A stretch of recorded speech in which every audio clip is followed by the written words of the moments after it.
Sandeep macros और markets को join करके डेटा पॉइंट्स को बहुत क्लोजली रीड करते हैं। संदीप, गुड मॉर्निंग और ईटी नाउ स्वदेश पे हमसे बात करने के लिए बहुत बहुत धन्यवाद। जस्ट कल ही bank of America Merrill Lynch ने एक बड़ा सर्वे किया बहुत सारे फंड मैनेजर्स का, और ये बात निकल के आ रही है कि कैश लेवल जो हैं ग्लोबल फंड मैनेजर्स में ऑलमोस्ट 2008 के लेवल से पहुंच गए हैं और एक ओवरऑल बेरिशनेस की फीलिंग बहुत ज़्यादा है। अगर आप भी उस फंड मैनेजर सर्वे में शामिल होते तो आपका इस मैटर पे क्या जवाब होता? क्या आपके भी कैश लेवल्स बढ़े हुए होते या आपको जियोपॉलिटिकल रिस्क एलिवेटेड अभी भी नजर आ रहे हैं? देखिए, हम लोगों का जो अप्रोच है वो पूरा बिहेवियर फाइनेंस पे है। ओके। और अगर हम बिहेवियर एंगल से देखें तो अगर इतना कैश लेवल किसी ने रेस किया है या कंसेंसस बिल्ड हो गई है तो ऐसा क्लियर इंडिकेशन है कि फियर एलिमेंट बहुत है। ओके। अगर हम अपने, जैसे मैंने बात करूं इंडिया का या globally, let's say talk about India, कि ग्लोबल अपना कॉर्न फियर इंडेक्स अपने से 24 तारीख के आसपास एक बड़ा स्पाइक मारा, फिर 8 मार्च के आसपास भी स्पाइक किया है। तो हम लोग को ऐसा लगता है कि फियर एक लेवल जो इन्विजन के कारण हुआ था वो स्पाइक हो चुका है। तो फियर का पीक तो हम देख चुके हैं, okay, from a near term perspective. तो वो अपॉर्चुनिटी मेरे को तो रिवर्स कॉल लेने का लगता है कि जब सब लोग कैश पे हैं तो बाजार नहीं घटेगा। ओके। और 2000 अगर 8 की बात भी करें तो जनवरी 2008 में कैश लेवल हाइस नहीं थे। ओके। वो सितंबर, नवंबर और मार्च 2009 आते आते cash level life time high पे आ गए थे। तो जनवरी जब पीक आउट हुआ ग्लोबल मार्केट्स, ओके, तो उस समय तो यूएस मार्केट में भी कोई कैश लेवल्स हाई नहीं थे। अगर आप उसका हिस्टोरिकल डेटा निकाल के देखेंगे, जो मुझे याद आता है, तब तो हाई लेवल कैश थे ही नहीं ना। तो एग्जैक्टली रिवर्स, जब तक ये फियर है तो अपने को प्ले करना चाहिए। मैं काफी टाइम से बात करता हूँ कि 2018 से 2023 से एक बहुत वॉलेटाइल फेज रहने वाला है, और इस पर भी मैंने शुरू से बोला है कि 2022 बहुत ज्यादा वॉलेटाइल होगा रिलेटिवली 2021 और 2020 के। ओके। तो हमको ये छोटा छोटा वॉलेटिल साइकिल होता है, इसको अगर आप कैपिटलाइज कर पाए तो हम ज्यादा अच्छा रिटर्न जनरेट कर पाएंगे, बजाय कि ये हम घबराएं इतना किया, इतना घट गया, फिर घटने के बाद हम लोग कैश लेवल रेस करते हैं। तो वो बहुत इफेक्टिव नहीं होता है। इनफैक्ट वो गलत हो जाता है कि आप एग्जैक्टली बॉटम में अपना पोजीशंस कैपिचुलेट करते हैं या अपना बुलिश थॉट प्रोसेस कैपिचुलेट करते हैं, और टॉप पे आते आते आप वापस पार्टिसिपेशन करना स्टार्ट करते हो। तो हम लोग तो उसको ऐसा कॉन्ट्रेरियन कॉल नहीं बोलूंगा, हम लोग के डेटा पॉइंट के हिसाब से बोलूंगा, जब बहुत ज्यादा फियर है तो पार्टिसिपेट करना चाहिए। जैसे बीच में बहुत फियर था तो हम लोग ने भी कैश रेस किया था, लेकिन हम लोग ने काफी हद तक डिप्लॉय कर दिया वो पूरा कैश, क्योंकि फियर एलिमेंट दिख रहा था कि फियर एलिमेंट बहुत ज्यादा है। ओके। नाउ जहां पे आपको वापस कॉम्प्लेंसी दिखेगी बाजार के अंदर, तो हम वापस कैश लेवल को रेस करेंगे, तब वो ज्यादा इफेक्टिव होता है, बजाय कि हम अभी बात करें बाजार घटने के बाद हम कैश लेवल बढ़ाने की बात करें। बहुत ही बुनियादी बात, बहुत बेसिक बात बताई है इन्वेस्टर बिहेवियर को लेके और अपनी अप्रोच के लेके। ये हमारे व्यूअर्स के बहुत काम आएगी, आई एम श्योर। अभी एक आपसे व्यू और लेना चाहेंगे, वो ये है क्रूड ऑयल प्राइसेस नीचे आने लगे हैं और उसकी भी थोड़ी रिलीफ आई है ग्लोबली भी और हिंदुस्तान को भी, ऑब्वियसली बिकॉज इतना डिपेंडेंस है इंपोर्टेड क्रूड ऑयल पे। बैंक्स एक्टिव हो गए, यील्ड सॉफ्टन हुई।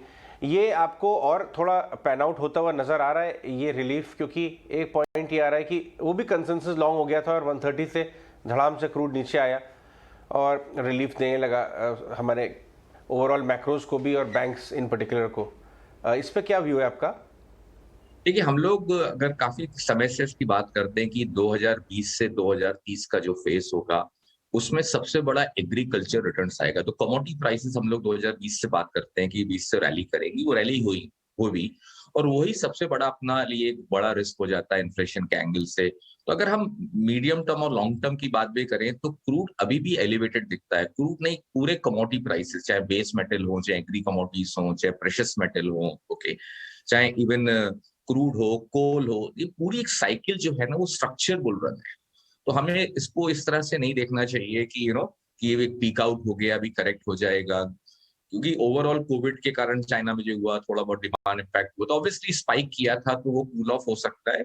बट हम लोग के दिमाग में काफी क्लैरिटी है कि ये स्ट्रक्चर बुल रन है, और जो कुछ समय और लास्ट करेगा। एटलीस्ट क्रूड शायद 1 साल और भी एलिवेटेड लेवल्स पे रह सकता है। एग्री प्राइसेस तो काफी हद तक और 7-8 साल का अपना अपमूव बाकी है।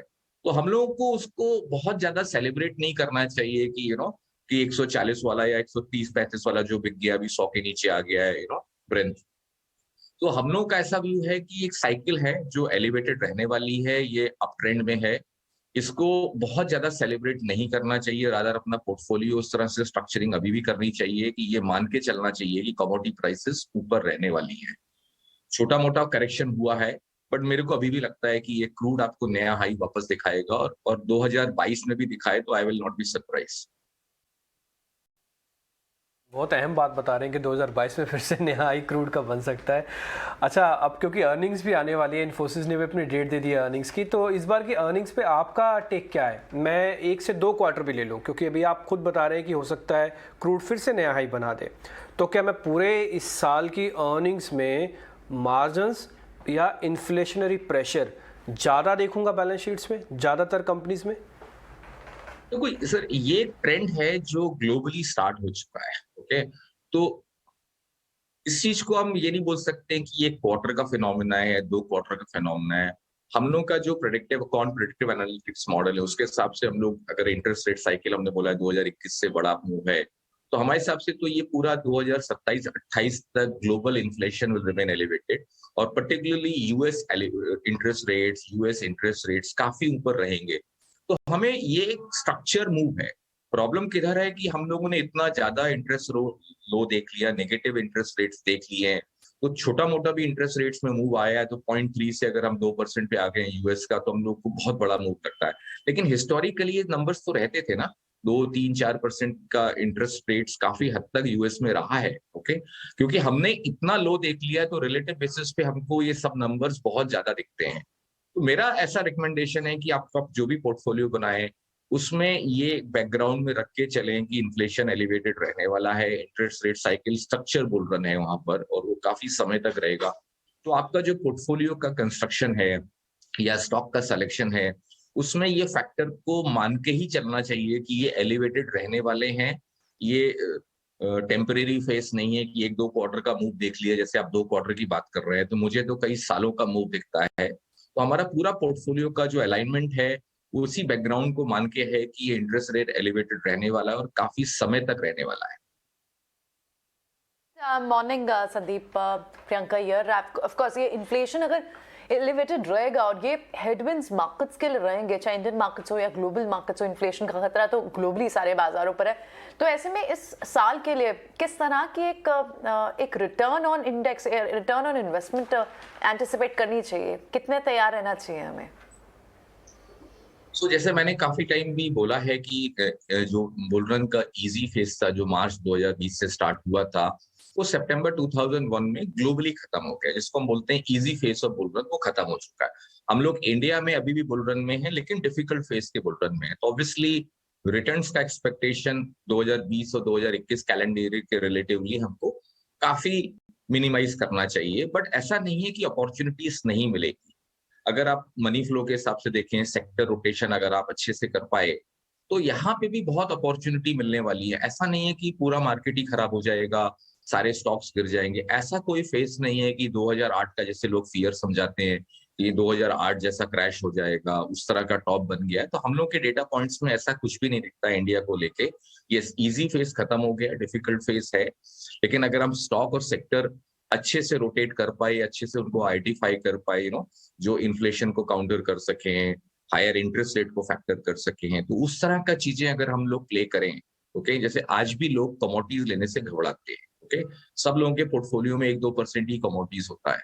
तो अगर इस पे हम लोग वेटेज मेंटेन कर पाएंगे, तो एक हेज है इन्फ्लेशन के अगेंस्ट में। तो आपके पोर्टफोलियो में एक लार्जर पोर्शन, ट्रेडिंग के एंगल से नहीं मैं बोलूंगा, स्ट्रक्चर एंगल से बोलूंगा, कि एनर्जी स्टॉक्स अगर आप देखें, या कोई भी चीज जिससे क्रूड और एनर्जी से रिलेटेड डायरेक्टली इनडायरेक्टली लिंक्ड है, और कमोडिटीज इन जनरल, चाहे वो एग्री कमोडिटीज हो, चाहे शुगर हो, उस तरह के कमोडिटीज में आपको डायरेक्टली प्ले नहीं कर सकते, तो आप स्टॉक के थ्रू प्ले करिए।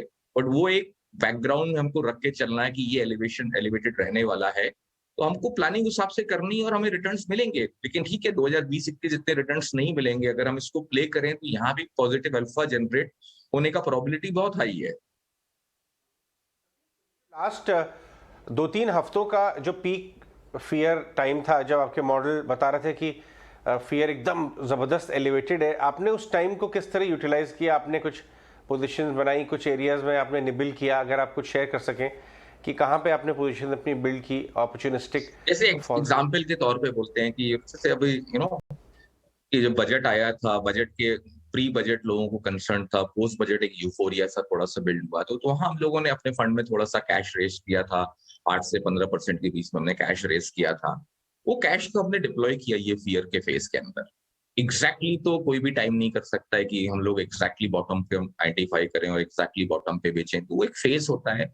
ये फेज की अपॉर्चुनिटी थी जहां फियर इंडेक्स बहुत हाई था, कैपिचुलेटिव मूव हुए बहुत सारे स्टॉक में, तो उन लोग ना उस समय को हमने ऑप्टिमाइज किया है अपने पोर्टफोलियो के लिए।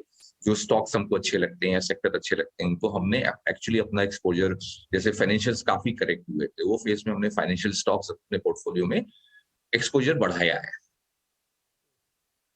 संदीप, पूरे मार्केट में जिसने सबसे ज़्यादा शेक किया ना वो है न्यू एज कंपनीज, चाहे पेटीएम हो, नायका, अब जोमेटो पे भी कल खबर आई, हालांकि आज ज़रा टूटा नहीं बल्कि उल्टा पॉजिटिव हुआ। इस पे कोई स्टांस है आपका? अब आपको लग रहा है कि इनमें वैल्यूएशन फेयर वैल्यूएशन की तरफ बढ़ रही है, भले वो 50% 60% के बाद आ गई हो? अभी ये सब कंपनियां कैश फ्लो जनरेट नहीं करती हैं, तो उसको बहुत डिफिकल्ट होगा कि ये फेयर वैल्यू पे आ रहे हैं। बहुत रिलेटिव टर्म्स हैं।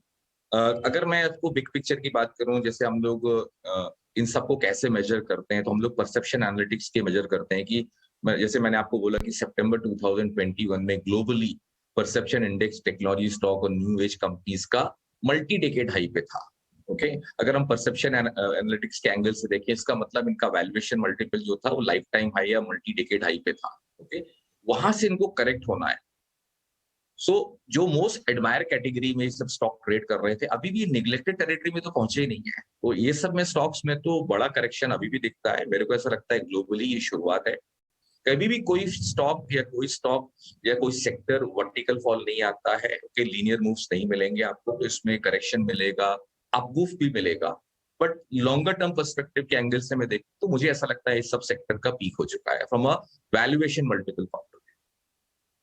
से एक व्यू लेना चाहूँगा फार्मा और आईटी पे, जो बहुत ज़्यादा अच्छा ट्रैक्शन दिखा रहे हैं स्टॉक वाइज भी। Ciplas of the world, Sun Pharma of the world, ज़बरदस्त ग्रोथ आ रहे हैं। और आईटी स्टॉक्स तो वाकई में जायरेशंस के बावजूद भी कमेंट्री और बिजनेस मोमेंटम बहुत स्ट्रांग है। वो आपके पोर्टफोलियो में कहाँ फिट बैठते हैं इस तरह के जनरली डिफेंसिव सेक्टर जिन्हें माना गया है? तो जैसे हमने आपको बोला सितंबर अक्टूबर में हम लोगों ने प्रून डाउन कर दिया था, तो आईटी सेक्टर अभी हमारे लिए कोर पोर्टफोलियो में नहीं आते हैं। आईटी को हम एक ट्रेडिंग अपॉर्चुनिटी के एंगल से देखते हैं, स्ट्रैटेजिक पोजीशन के एंगल से देखते हैं। अभी से काफी हद तक बीच में आईटी स्टॉक्स में भी करेक्ट हुआ था, थोड़ा सा हम लोगों ने पार्टिसिपेट किया। Okay, purely from a near term perspective कि ये हमको एक एक्स्ट्राऑर्डिनरी कोलैप्स हुआ था इन सब स्टॉक्स में, तो एक अपॉर्चुनिटी थी। बट इनको मैं कोर होल्डिंग पोर्टफोलियो के एंगल से नहीं देखता हूँ, क्योंकि मुझे ऐसा लगता है ग्लोबली कि आईटी स्टॉक्स का एक परसेप्शन पीक आउट हुआ है, मल्टीपल पीक आउट हुए हैं, तो ये सब स्टॉक्स अभी आउट परफॉर्मेंस कैटेगरी में नहीं आएंगे, मार्केट परफॉर्मेंस की कैटेगरी में होंगे। और कुछ स्टॉक्स अंडर परफॉर्मर कैटेगरी में भी आएंगे। अब फार्मा का अगर हम बात करें, तो फार्मा का जैसे सितंबर 2019 के आसपास से इसमें एक अपमूव स्टार्ट हुआ था। ओके, वो कहीं कहीं सितंबर 20 के आते आते एक पीक आउट हुआ है। फार्मा स्टॉक्स ज्यादा अच्छा लगता है, कंसोलिडेट करना है। थोड़ा डिसअपॉइंटमेंट हुआ कोरोना के बाद नंबर्स को लेके। ओके, तो आई थिंक ये सेक्टर है जो कंसोलिडेट कर रहा है, इसमें अपॉर्चुनिटीज मिलनी चाहिए। अगर हम रिलेटिव कॉल देखें कि फार्मा लेना है कि आईटी लेना है, तो मुझे ऐसा लगता है कि हमारे जो डेटा पॉइंट्स हैं, जो प्रेडिक्टिव एनालिटिक्स के मॉडल बोलते हैं कि फार्मा में निबलिंग करनी चाहिए। Pharma could be good opportunity for 2022। Alright, तो फार्मा अच्छा सेक्टर लगता है संदीप को यहाँ पर, और भी तमाम व्यूज अपने उन्होंने शेयर किए हमसे। संदीप, बहुत बहुत शुक्रिया आज समय देने के लिए, for being with us on the show today.